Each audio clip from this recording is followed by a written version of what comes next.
Left right voice ചാനലിൻ്റെ election പരിപാടിയിൽ കേരളത്തിലെ ലോക്സഭാ സീറ്റുകളുടെ അവലോകനം, പ്രധാനപ്പെട്ട സീറ്റുകൾ, ഏറ്റവും ശ്രദ്ധിക്കപ്പെടുന്ന മത്സരം നടക്കുന്ന സീറ്റുകളുടെ ഒരു പരമ്പര അവലോകനം വിലയിരുത്തൽ നമ്മൾ കഴിഞ്ഞ ദിവസം ആരംഭിച്ചു. ആദ്യം തലസ്ഥാന നഗരമായ തിരുവനന്തപുരം ലോക്സഭയെ പറ്റി കൊടുത്തു നമ്മൾ. അതിന് നല്ല പ്രതികരണം നമ്മുടെ പ്രേക്ഷകരിൽ നിന്ന് കിട്ടിയിരിക്കുന്നു. ആ ഒരു സന്തോഷത്തിൽ കൂടുതൽ മണ്ഡലങ്ങളെക്കുറിച്ചുള്ള വിലയിരുത്തലുകളുമായിട്ട് ഞങ്ങൾ മുന്നോട്ട് പോവുകയാണ്. നമ്മുടെ പ്രേക്ഷകരുടെ പിന്തുണ നമുക്കെപ്പോഴും വളരെ പ്രധാനപ്പെട്ടതാണ്. രണ്ടാമത് നമ്മൾ അവതരിപ്പിക്കുന്നത് ആറ്റിങ്ങലാണ്. ആറ്റിങ്ങൽ വളരെ ശ്രദ്ധേയമായ കൗതുകരമായ ഒരു മത്സരം നടക്കുന്ന മണ്ഡലമാണെന്ന് ഞങ്ങൾ മുൻ റിപ്പോർട്ടുകളിൽ പറഞ്ഞിട്ടുണ്ട്. അതിനൊരു അവസാന ഘട്ടത്തിലേക്ക് എത്തുമ്പോൾ ഒരു കൊട്ടിക്കലാശം പോലെ അവിടെ ആർക്കാണ് സാധ്യത, അവിടുത്തെ യാഥാർത്ഥ്യം എന്താണ്, അവിടുത്തെ പൂർവ്വചരിത്രം എന്താണ്. ഇന്നത്തെ ആറ്റിങ്ങൽ പണ്ട് ചെറിയൻകീഴ് മണ്ഡലമായിരുന്നു. വലിയ മഹാരഥന്മാർ, അതായത് സ്ത്രീകളും പുരുഷന്മാരും അടങ്ങുന്ന രാഷ്ട്രീയ നേതാക്കൾ ഒക്കെ മത്സരിച്ച് വിജയവും പരാജയവും രുചിച്ച പഴയ ചെറിയൻകീഴും ഇപ്പോഴത്തെ ആറ്റിങ്ങലും അതിൻ്റെ ഇപ്പോഴത്തെ രൂപമാണ് ആറ്റിങ്ങൽ മണ്ഡലം. അതേക്കുറിച്ചുള്ള വിലയിരുത്തൽ നമ്മൾ ഇതിൽ കൊടുക്കുകയാണ്. അതിന് ആമുഖമായിട്ട് ഒരു ഇൻട്രോ എന്ന നിലയ്ക്ക് കഴിഞ്ഞ തിരഞ്ഞെടുപ്പിൽ എന്ത് സംഭവിച്ചു, ഇപ്പം എന്ത് സംഭവിക്കാൻ പോകുന്നു, 2019, 2024 പിന്നെ നമ്മൾ അതിൻ്റെ പശ്ചാത്തലം, രാഷ്ട്രീയ പശ്ചാത്തലം, അതിൻ്റെ പ്രാധാന്യം, രാഷ്ട്രീയമായ അതിൻ്റെ പ്രാധാന്യങ്ങളൊക്കെ നമുക്ക് ഇതിൽ വിലയിരുത്താൻ പറ്റും. 2019 ഒരു സർപ്രൈസ് കാൻഡിഡേറ്റ് ആണ് വന്നത് BJPക്ക് വേണ്ടി.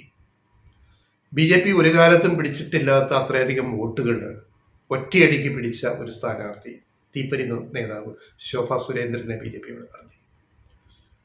ശോഭയുടെ പെർഫോമൻസ് ലെവൽ വളരെ മുകളിലായിരുന്നു. അത് അംഗീകരിച്ചേ മതിയാവും.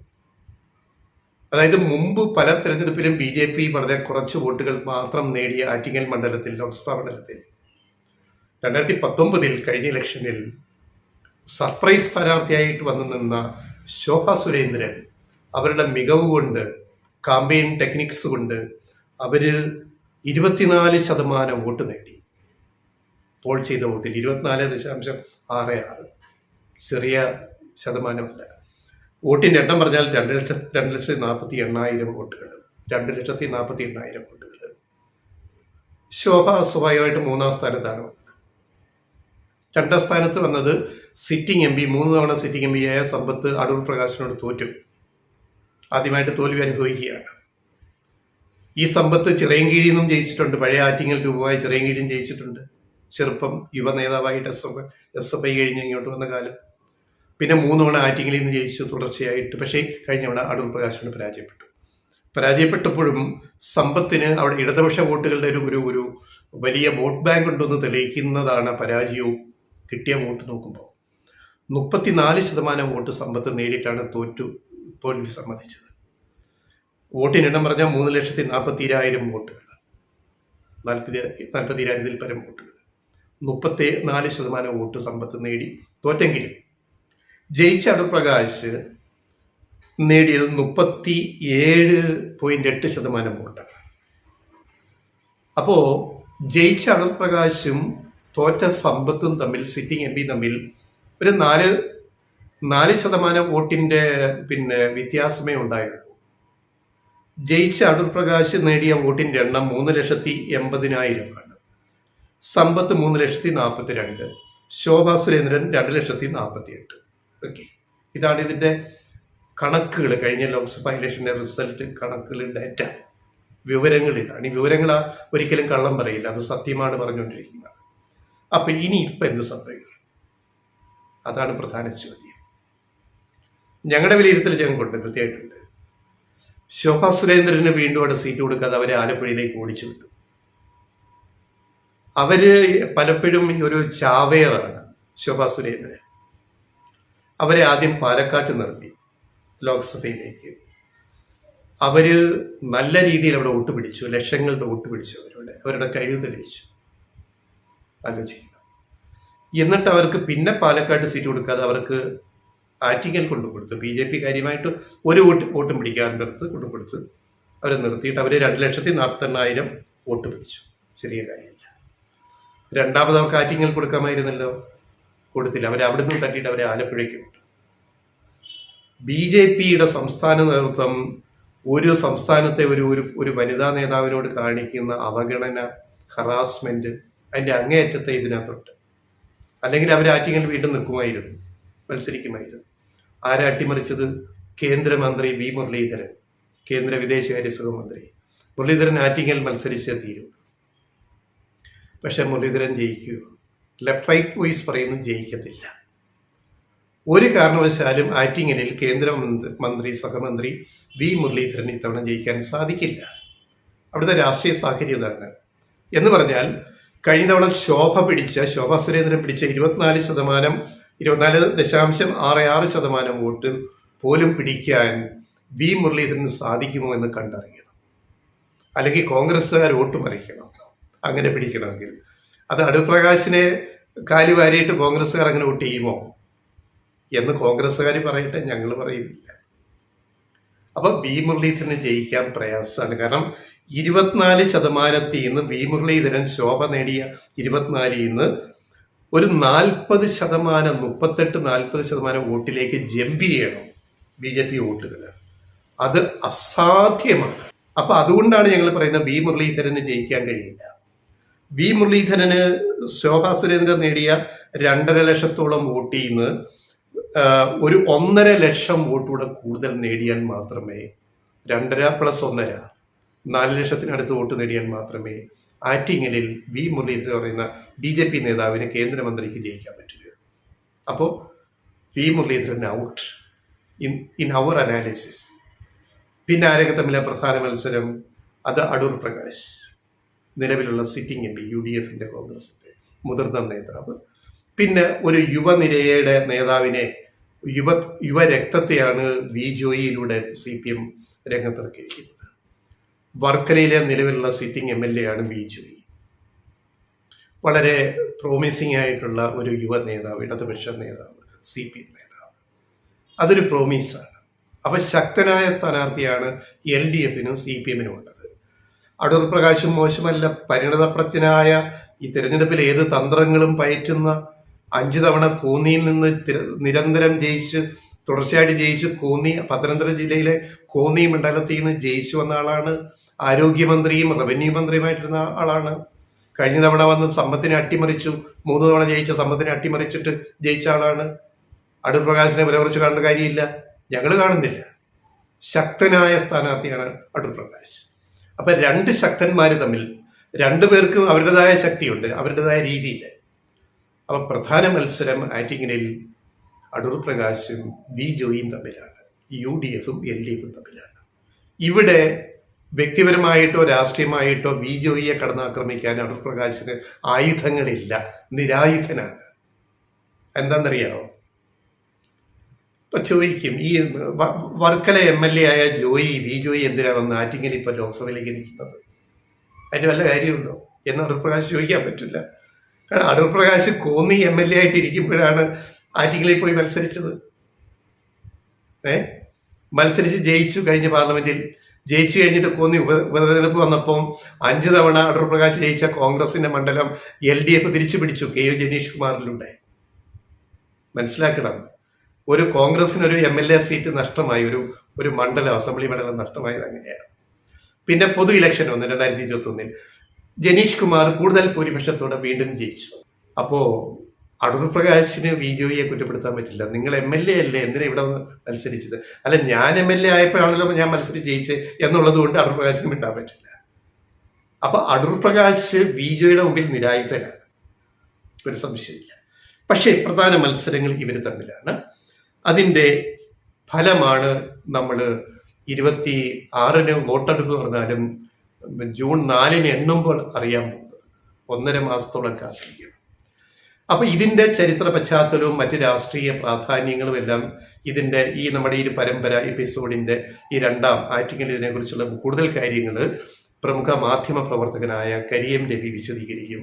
വളരെ ആഴത്തിൽ കേരള രാഷ്ട്രീയത്തെ പഠിച്ചിട്ടുള്ള കരിയം രവി അക്കാര്യങ്ങൾ കൂടുതലായിട്ട് വിശദീകരിക്കും. ചിറയിൻകീഴ് പിന്നീട് ആറ്റിങ്ങലായി മാറിയ ഒരു മണ്ഡലം. ഈ ആറ്റിങ്ങൽ നിയോജക മണ്ഡലം 2009 വരെ ചിറയിൻകീഴായിരുന്നു. 90-കൾ മുതലാണ് ആറ്റിങ്ങൽ നിയോജക മണ്ഡലമായി മാറുന്നത്. ആറ്റിങ്ങൽ നിയോജക മണ്ഡലവും അതികായന്മാരായ രാഷ്ട്രീയ രംഗത്തെ പ്രാമാണികന്മാരായ ആളുകൾ ജയിക്കുകയും തോൽക്കുകയും ചെയ്ത ഒരു പാർലമെൻറ്റ് മണ്ഡലമാണ്. 1952 മുതൽ വി പി നായരും എം കെ കുമാരനും കെ അനിരുദ്ധനും വർക്കല രാധാകൃഷ്ണനും സുശീല ഗോപാലനും പോലുള്ള ഇടതുപക്ഷ നേതാക്കന്മാർ ജയിച്ച മണ്ഡലം. ഇവരിൽ പലരും തോൽക്കുകയും ചെയ്തൊരു മണ്ഡലമാണിത് ചിറയിൻകീഴ്. അപ്പുറത്ത് വയലാർ രവിയെപ്പോലെ അതികായൻ, തലേക്കുന്നി ബഷീർ, എ റഹീം ഇവരെല്ലാം ജയിച്ച ഒരു മണ്ഡലമാണ്. ഈ ചിറയിൻകീഴ്, പഴയ ചിറയിൻകീഴ് മണ്ഡലത്തിൽ 1967 മുഖ്യമന്ത്രിയായിരുന്ന ആർ ശങ്കറിനെയാണ് കെ അനിരുദ്ധൻ എന്ന CPM നേതാവ് തോൽപ്പിച്ചത്. അതേ അനിരുദ്ധനെ അത് കഴിഞ്ഞ് വയലാർ രവി തോൽപ്പിച്ചു. അതും ഈ ചിറയിൻകീഴ് മണ്ഡലം കണ്ടു. സുശീല ഗോപാലിനെ പോലെ കേരളത്തിൽ, ഇന്ത്യയിൽ അറിയപ്പെടുന്ന പ്രാമാണികയായ നേതാവിനെ തോൽപ്പിക്കുകയും സുശീല ഗോപാലൻ ജയിക്കുകയും ചെയ്തത് ഒരേ സ്ഥാനാർത്ഥികൾ തമ്മിലുള്ള മത്സരങ്ങളിലാണ്. തലേക്കുന്നി ബഷീറാണ് സുശീല ഗോപാലിനെ തോൽപ്പിച്ചതും ബഷീറിനെയാണ് സുശീല ഗോപാലൻ തോൽപ്പിച്ചത്. അതെല്ലാം കണ്ടൊരു കോൺസ്റ്റുവൻസിയാണ് ഈ പഴയ ചിറയിൻകീഴ് മുതൽ ആറ്റിങ്ങലേക്ക് വരെ എത്തുമ്പോൾ. ഇവിടെയും ഇത്രയും കാലത്തെ തെരഞ്ഞെടുപ്പുകളുടെ രാഷ്ട്രീയം പരിശോധിച്ചാൽ മറ്റ് മണ്ഡലങ്ങളിൽ നിന്നും വ്യത്യസ്തമായി ഏറെ ഇടതുപക്ഷ വേരോട്ടമുള്ള ഒരു മണ്ഡലമായിരുന്നു ഈ തിരുവനന്തപുരം, ഈ ചിറയിൻകീഴ് മണ്ഡലം. പ്രത്യേകിച്ച് നിയമസഭാ മണ്ഡലങ്ങളിൽ മിക്കവാറും എല്ലാ മണ്ഡലങ്ങളും ചിറയിൻകീഴ് ഇടതുപക്ഷ പാർട്ടികളുടെ കയ്യിലാണ്. ആ സീറ്റിൽ തിരുവനന്തപുരത്തും നിന്നും വ്യത്യസ്തമായി BJP എന്ന് പറയുന്ന കക്ഷി ഏറ്റവും അധികം വോട്ട് പിടിച്ച ഒരു തെരഞ്ഞെടുപ്പ് കഴിഞ്ഞ തെരഞ്ഞെടുപ്പാണ്. 25% വോട്ട് പിടിച്ചു BJP.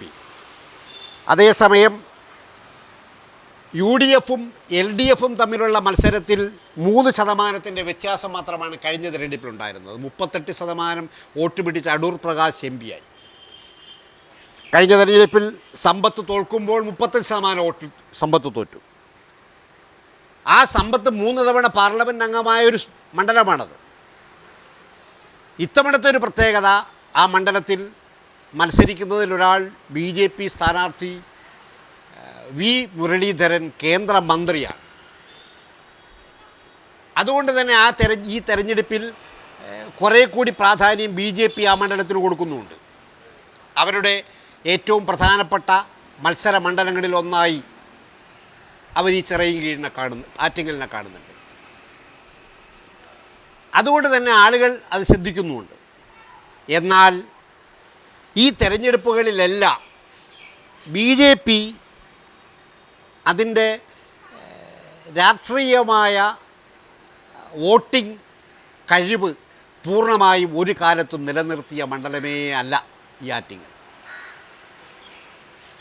അതുകൊണ്ട് തന്നെ ഈ തെരഞ്ഞെടുപ്പിൽ അവർക്ക് നടത്താൻ കഴിയുന്ന ഒരു സ്വാധീനത്തിന് പരിധികളുണ്ട്. അതുകൊണ്ടാണ് ഈ തെരഞ്ഞെടുപ്പിൽ വീണ്ടും അവർ മുരളീധരനെ തന്നെ മത്സരിപ്പിക്കണം എന്ന് തീരുമാനിച്ച് ആറ്റിങ്ങൽ അവരുടെ നിയന്ത്രണത്തിലേക്ക് കൊണ്ടുവരാൻ ശ്രമം നടത്തുന്നത്. അപ്പോഴും കോൺഗ്രസ്സിന് എല്ലാ കാലത്തും ധാരാളം വേരോട്ടമുള്ളൊരു മണ്ഡലമാണ് ആറ്റിങ്ങൽ മണ്ഡലം. ആറ്റിങ്ങലിൽ പല നിയമസഭാ മണ്ഡലങ്ങൾ പരിശോധിച്ചാൽ അവയിലെല്ലാം പ്രാമാണികന്മാരായ കോൺഗ്രസ് നേതാക്കന്മാർ ജയിക്കുകയും തോൽക്കുകയും ചെയ്തിട്ടുണ്ട്. AK ആൻ്റണി, വക്കം പുരുഷോത്തമൻ അടക്കമുള്ള പ്രാമാണികന്മാർ പ്രതിദാനം ചെയ്ത നിയമസഭാ മണ്ഡലങ്ങളാണ് ഈ ആറ്റിങ്ങലിൻ്റെ പരിധിയിൽ വരുന്ന നിയമസഭാ മണ്ഡലങ്ങൾ. ഈ തെരഞ്ഞെടുപ്പിൽ ഇവിടെ രാഷ്ട്രീയ വിഷയങ്ങൾ ഏറെ മറ്റ് മണ്ഡലങ്ങളെക്കാൾ ചർച്ച ചെയ്യപ്പെടുന്നൊരു മണ്ഡലമാണ് ഈ ആറ്റിങ്ങൽ. ഇതൊക്കെ പറഞ്ഞാലും സാധാരണ മനുഷ്യർ, അവിടുത്തെ വോട്ടർമാരുടെ സ്ഥിതി പരിശോധിച്ചാൽ ആ വോട്ടർമാരിൽ മഹാഭൂരിപക്ഷം സാധാരണ മനുഷ്യരാണ്.